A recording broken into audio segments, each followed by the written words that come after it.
I am just starting out. I am in my learning phase. How should I go about a data analyst career?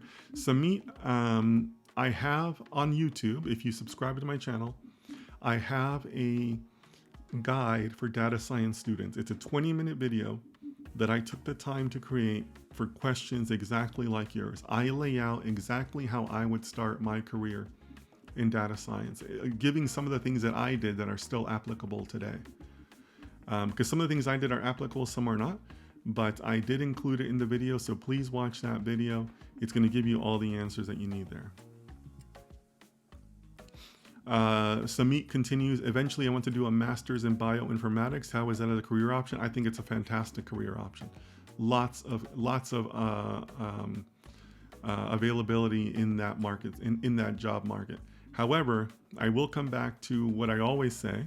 Make sure you're doing it for you, not because it's a good job market, okay? Make sure you're doing a master's in bioinformatics because you like bioinformatics, because you think it could be something you want to do as a career for the rest of your life, all right? So again, I'm always cautious about people who want to get into data science because of the jobs or because of the money.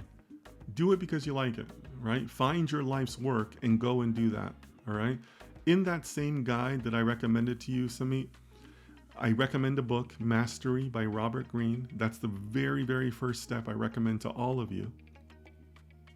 Find your life's work, find your life's mastery, and pursue that. Don't pursue data science just because, you know, of the job market or the remote jobs or the money or anything like that. All right, so good luck, Samit. I think you're going to do just fine. Hi, this is Cheyenne from Ireland. Welcome. Love your content. Thank you so much. I appreciate that.